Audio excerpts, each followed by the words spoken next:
Hello, hello mga momshi! Last time may binili ako na kortina at curtain rod dahil matagal ko nang gustong palitan yung mga kortina ko sa sala para maiba naman yung vibes ng bahay namin. Actually, pinag-ipunan ko talaga to dahil medyo pricey yung mga kortina na gusto ko dahil din kasi sa sukat nito. Kasi ang standard na sukat is 7 feet at itong in-order ko naman ay customize siya sa length na gusto ko at ang sukat nga nito ay 8 feet at total blackout na yung binili ko. Ngayong araw nga na-deliver na ito at tinulungan nga ako ni kuyang delivery rider na i-open at i-check yung mga parcel dahil in-order ko lang ito via Facebook at iwas scam na din at so far okay naman lahat ng items. Kinabukasan nga sakto magge-general cleaning ako at sobrang excited ko dahil mailalagay ko na yung mga bagong kortina. Nung nakaraan nilinis ko na nga rin pala agad itong mga bintana namin dahil alam kong darating na yung mga kortina na in-order ko. Bago ko nga palitan ito muna yung before ng sala namin.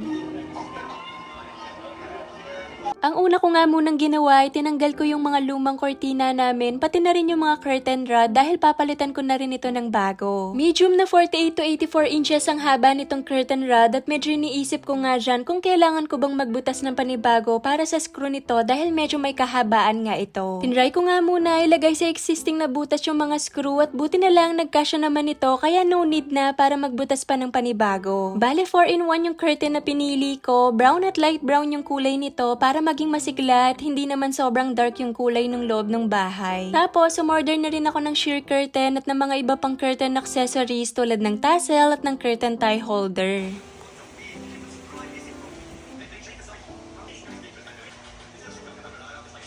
Grabe, isa pa nga lang yung nailalagay ko pero ang laki na talaga ng pagbabago sa itsura ng sala namin. Dito nga sa pangalawa, ganun lang din yung ginawa ko at hindi na ako nagbutas pa ng mga panibago para sa screw dahil sakto lang din naman yung haba ng curtain rod at adjustable naman din ito. At ito naman yung itsura nung nailagay ko na nga yung mga kortina. Bale, hindi pa nga ako tapos dyan dahil lalagyan ko pa nga ng cover yung sofa namin. Nagbabakbak na kasi ito kaya kailangan talaga itong lagyan ng sofa cover at sakto nga din yung kulay ng sofa cover at bumagay talaga siya sa bagong kortina.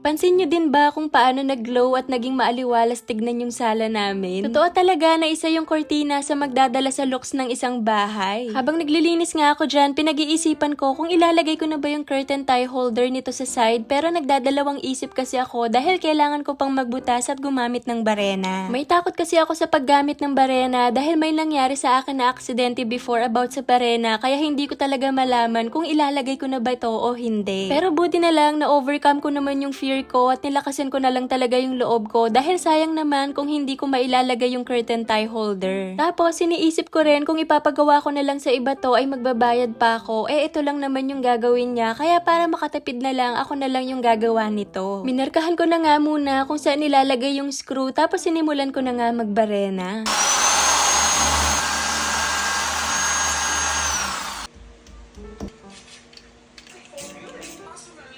And so far, nagawa ko naman ito ng tama kaya sobrang saya ko at proud ko sa sarili ko dahil first time kong makagamit ng barena at nawala na talaga yung takot ko dito. Kaya tinuloy ko na nga ito at tinilagay ko na nga rin yung ibang mga tie holder. And after that, nilinis ko na nga lang yung buong sala at niligpit ko na nga yung mga tools na ginamit ko. Buti na lang talaga, kumpleto naman yung mga tools namin dito at nakakapag-DIY naman ako kahit papaano. After ko nga makapaglagay ng kortina, ayan, nagtahi naman ako dyan dahil napansin ko na nabutas na pala yung pillowcases namin dito. O, diba? All around na talaga ang momshi nyo.